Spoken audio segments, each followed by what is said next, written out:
Hi, I'm Emma and welcome to our third live Honeybuns Bake Along. I just wanted to say thank you very much to everybody who polled, took part in that and voted for the frittata today. And yeah, really looking forward to getting stuck in. This is one of my favourite recipes. I did it on the weekend just to refresh my memory. It's an adaptation. Let me just quickly show you. This is a working document from our all-day cookbook. There is in there a recipe for the asparagus frittata. I have messed about with it a bit to simplify things and to also again demonstrate that the ingredients are interchangeable largely. You can muck about certainly with the vegetables in this one, and also I wanted to reassure you that if you've got hard bits of cheese, if you're anything like our household, lurking in the back of the fridge, then you can chuck those in as well. It doesn't have to be cheddar, but I'll talk about that in a minute. So practically today I want to chat to you about ingredients. I want to chat to you where I remember the health benefits of bits and bobs that we're using, and also make it as easy and simple to follow as possible. I'm going to be chopping up as I go. I haven't pre-weighed anything today. I'll talk to you about the substitutes I've got, serving suggestions and practical bits and bobs. The aim of the content always is to give you really easy stuff that is hopefully fun, accessible, really high quality content. That's what we're aiming to do, and we're just beginning on this journey, so I'd really value your feedback. Any questions you've got, don't hesitate to direct message me on Insta and we'll help you every which way we can. So practically what you need to do is switch your grill on. Don't do what I did, which on the weekend I didn't check whether my grill setting was the shelving was adequately spaced, but I have done that now, so I know that my wok is going to fit under there. You don't need to use a wok, it's just what I had to hand. So any large frying pan is fine. You do need a bit of depth on it to contain your frittata. I'm going to be cooking on a gas stove today just because you don't want to be looking at the back of my head for half an hour, so you can have a look there, and that's a gas flame, but you'll be using a hob, electrical gas. So we're going to start with mushrooms. So I'm gonna just slice, I've wiped them roughly. I haven't been particularly pedantic, I have to admit. I'm gonna lob everything into a mixing bowl as we go. Now, I've chosen mushrooms because I personally absolutely love them. They are packed to the rafters with selenium, which is an antioxidant, and that has got very well recorded anti-cancer. I'm not stating for a moment that it's going to solve any big issues, but it is worth, selenium is well researched in that regard. If you want to look at livestrong.com, that's a brilliant nutritional resource online and gives you all of the profiles of the various vegetables and ingredients that you might be using. It's also full, mushrooms are full of B vitamins, which are really good for heart health. There we go. So that's what I would do if, I just want to show you, I'm going into automatic mode now. That's how I would cut the courgette. I would slice it in half lengthways, slice it again lengthways, and then chop it up. That's if you're going to use the courgettes instead. I also listed baby spinach that you can use instead there, which you can just use, you don't need to do anything with that. So let me continue doing my mushrooms. What I'm worried about, because I do this recipe so much, is galloping on and forgetting to explain everything as I go. So hopefully you're finding this easy to follow. So just chop away. They're not fancy, these were just common or garden from Sainsbury's, but if you've got beautiful fancy ones, by all means use those. So the frittata is going to be ready from this point in about, I don't know, by the time I've faffed about and chopped everything up, I'd say probably 20 minutes from now. It is delicious served warm, straight from the pan. We had it again yesterday because I tested it with the team, and I forgot half the ingredients and it still tasted amazing. So eat it straight hot from the pan. It will serve 4 to 6, I would say, as a light lunch, served with, we'll go through what you can do with it when we get to that stage, what you can serve it with. If you want to eat it cold, it's also yummy. If you want to reheat it, that's fine. You can cook it now and then stick it back under the grill prior to lunchtime or whenever you're going to have it. So those are your mushrooms. I can lose that over there. Right, garlic. I said 3 cloves. I'm going to use 4 because I love garlic. This is the way I do it. I'm sure there's a more professional way. I just cut each clove into 4 roughly and then chop. I have got a garlic crusher. I'm not showing off. There we are. So the mushrooms and the garlic are going to be sweated off together. I have got a garlic crusher here, which I was going to demonstrate for those of you, some of you queried it. My brother Ted queried, what on earth is that end? So I thought I'd show you. It's quite a simple little device. The only issue with it though, you have to scrape it there, and then you do get residual stuff inside, which I end up lobbing in. So it's up to you. I prefer to just chop by hand. So that goes in there. Now, this is a bit of a learning curve for me because I've not cooked on this for a long time. This is my camping stove. So we're going to whack this on. Yeah, brilliant. And olive oil. I'm quite generous with the oil. So I'm going to start with a tablespoon. I think I said 1 to 2 tablespoons in the recipe, but let's see how we go. So you've got your garlic and your mushrooms there chopped. I should have waited for the oil to heat up, but I'm a bit of a rushy cook. There we go. With said utensil, not quite sure what you call this, but I love it. You want to sweat these off. You don't want anything they don't need to caramelize or brown overly. You're just aiming for them to soften up. Don't let them dry out completely. If you feel that you need to put more oil in, it's only going to increase the yumminess. So I would. There we are. Right. So let them crack on. What we're going to do now is in the same bowl. So you've decanted from there into your pan. Same mixing bowl, so try and keep it minimum kit wherever we can, so it's nice and easy and simple.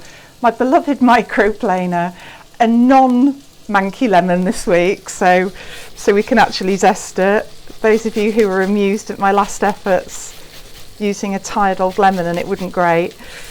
So you want the zest of it. Don't skip this, I urge you. This really is, I'm a massive fan of lemon. It just brings a lovely fragrance and delicate vibe to the recipe. And cuts through the cheese, the richness of the Camembert. So there we go. Don't discard your lemon because you're going to use the juice for an optional, very easy salad dressing at the end.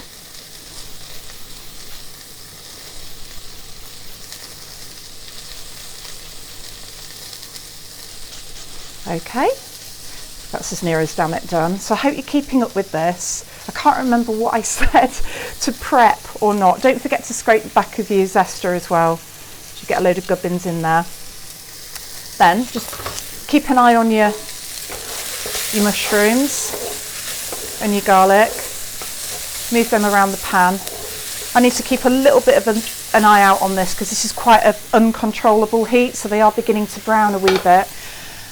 Then, this is interesting, my default seasoning is cracked black pepper. I love it, I think it's amazing. And I'd kind of forgotten the poorer cousin, the ground white pepper. Haven't used it for a while, thought I'd try it out. Really, really pleased with how it worked out. Cheap as chips, really, really tasty, just not quite as trendy, I don't think, anymore. I've got a massive great lump there, so I'm going to discard that. Okay, so I think I said a teaspoon-ish of that. If you don't want to use that, then do use cracked black pepper, or this is our other favourite. Delighted to now see that in Sainsbury's, so I'm assuming, do let us know, I'm assuming that's probably in other supermarkets as well.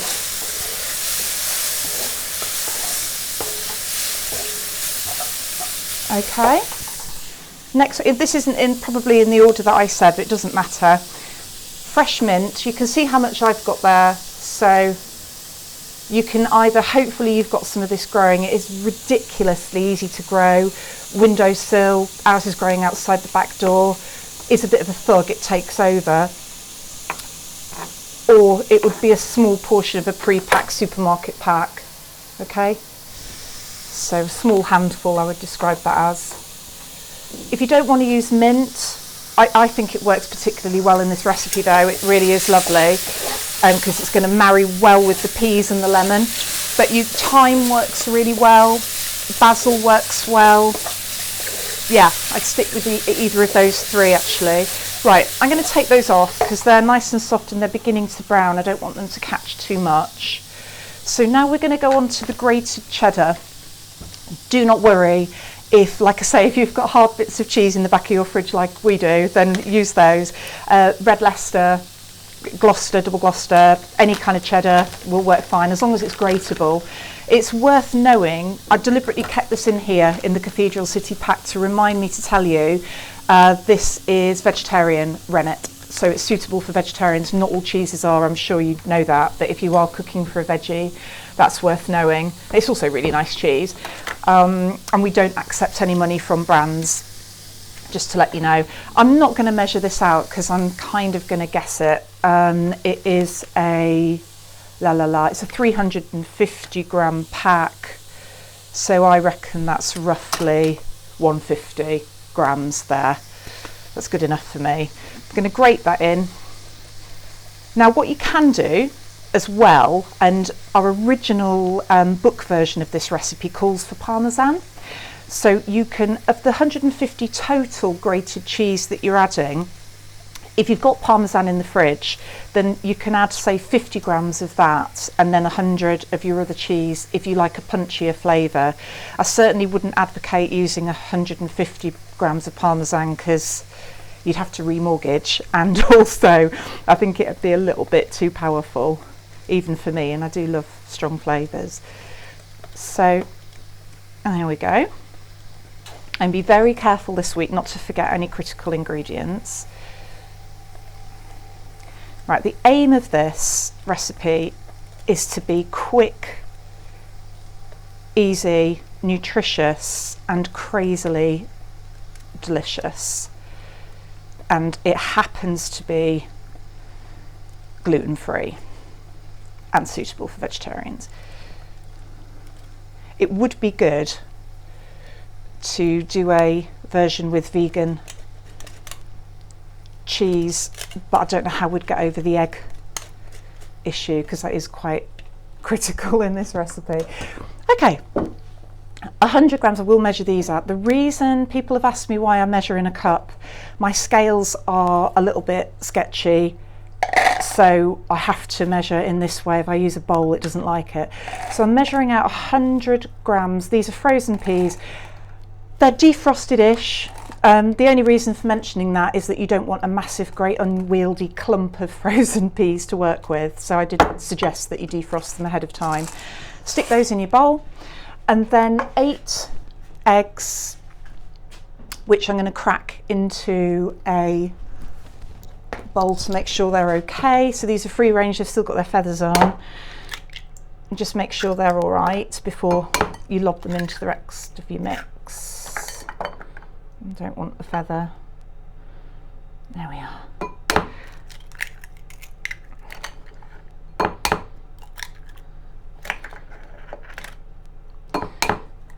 Right, we're super lucky because we've got a local egg supplier literally 2 miles down the road, and we get the eggs free range, obviously, for the bakery, so we've always got a ready supply.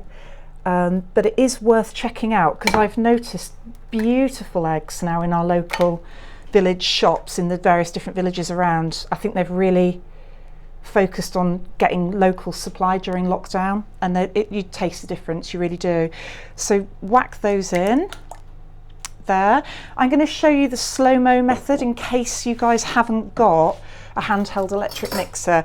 If you've seen my other videos, you'll know that I absolutely love my little Kenwood Whizzy, but I just wanted to show you that this will work just as well if you haven't got one of those. And you're just going to whiz all of that round. I'm going to stick my, as I'm doing that, I'm going to A, stick my heat back on, and B, double check that my grill is working, which it is. Fabulous. So I would say, I'm not very good at timings because I go in on a kind of like an automatic mode, but I'd say I've taken what, a minute maybe of whisking that through. You don't want any obvious bits of unbroken yolk, it wants to be amalgamated, so I'll just show you that there. Okay, I'm going to add a bit more oil.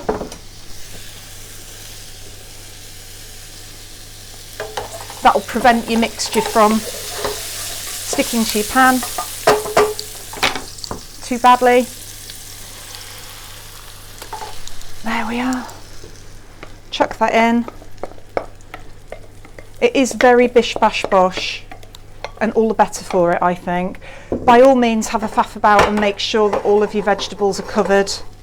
You can, yeah, but I personally am in favour of leaving it to do its thing without too much fiddling about. So we're going to leave that on there. I think I said here have a slurp of tea, but I don't know where I've put mine. Or we love Joe Wicks, so maybe do a few squats. We've been doing that with the kids over lockdown. It's been fabulous. What am I going to do in this time? I'm going to wash my hands and I'm then going to slice up some Camembert.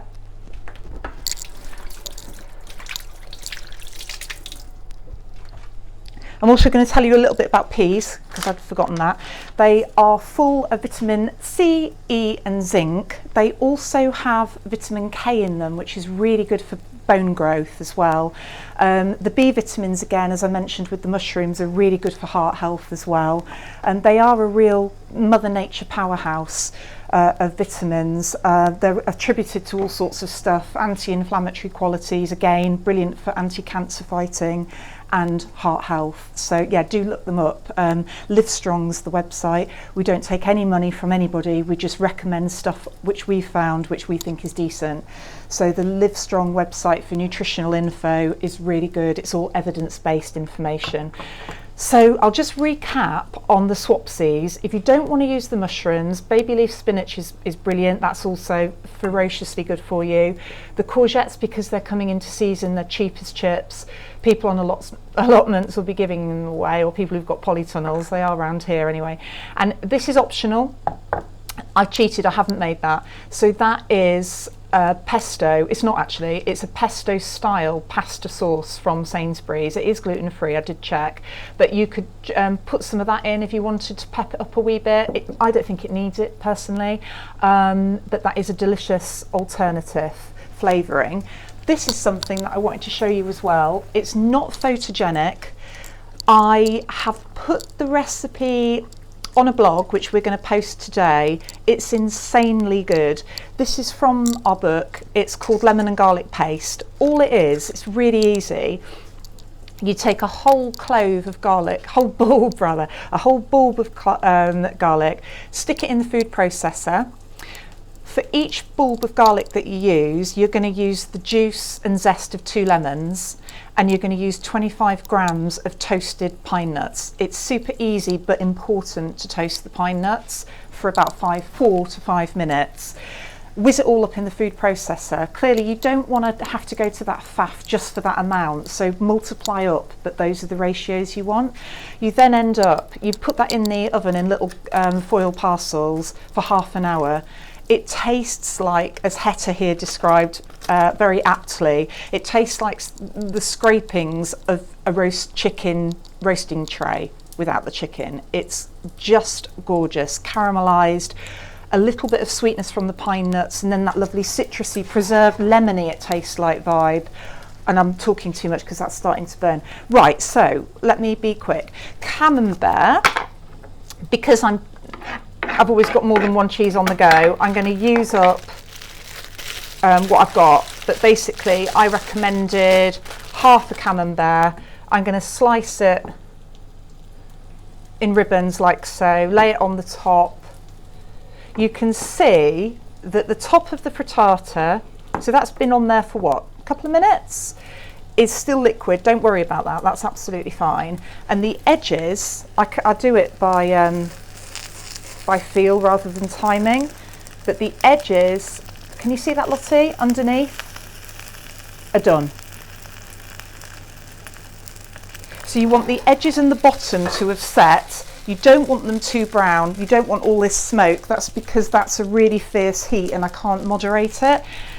And I'm not going to finish the Camembert. Oh, I better do actually, because it'll look better when I come out the other side. I was going to say I'll skip that bit just to get it in the pan. But if I finish, because the Camembert strips will bubble, and they just go gorgeous, bubble and golden up and look and taste divine. So don't rush it, I'll do it properly. If you want to go extra luxe and use more Camembert, then do. If you want to use brie, then do. If you don't like that, then a sprinkling of Parmesan would be just as well. What I always try and imagine is who's going to be eating which bit and make sure that everybody has got lots of yummy bits. Okay, so stick that in the grill. If you've got a plastic or a wooden handle, try not to nuke it under your grill, and put that under for, I don't know, 2 minutes. Let's time it for 2 minutes and see where we go with that. Just wash my hands again. And then I'll show you the serving suggestion ideas that we had.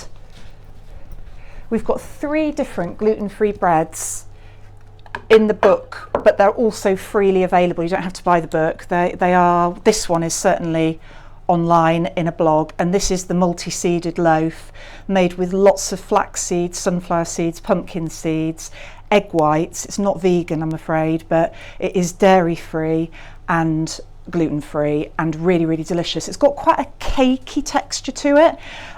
It's quite dense, delicious toasted, and I think that would be a good accompaniment. The other thing that I wanted to show you was just a super simple, this is pea shoots and baby spinach salad.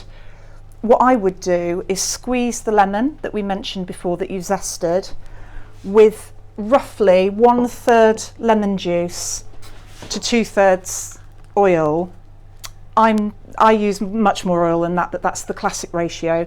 I would prefer oil and then just a spritz of lemon, and use that as a dressing for your salad, and then serve your frittata alongside. And this, I was quite pleased with this. This is the Sagaloo tart that you didn't vote for, but it was quite a close run thing, so I thought I'd show you it anyway. It's a Bombay potato idea with baby spinach on top, lots of garam masala, and then underneath is your yogurty layer, which is yogurt, sweet smoked paprika, mango chutney, and then a pastry which is gluten-free, dairy-free, made with rapeseed oil. I can't remember which flour I use now there, a mixture of sorghum and ground flax, and I also put a pinch of garam masala in the pastry as well. And it sounds like a faff, but it's actually really enjoyable to put together and really, really delicious. Again, you can adapt that one as you like. I will post the recipe at some point for that one as well, so you've got both. So I'll take a peek. I hope that all makes sense. And that's one of the more complicated ones that we've done. So I hope that was okay to follow. Do let me know what I could have done better. And we'll keep an eye on. Oh yeah, I'm just going to leave it just a little bit longer, and I hope you have a delicious lunch after all this, and let us know what any adaptations you've done, and if you can use the hashtag Honeybuns Bake Along. Is it Honeybuns Bake Along? Yes. Then we can look at and share your pictures. We'd really enjoy that if you could do that. And then if you're going to pop any pictures on anywhere, if you could tag Honeybuns, that would be amazing, and we'll share anything. And like I say, we're really learning on our feet with these, and we want to be as super helpful as we can. Make gluten-free cooking and baking really easy, accessible, hopefully fun, because you'll see I'm fairly, well, I don't know.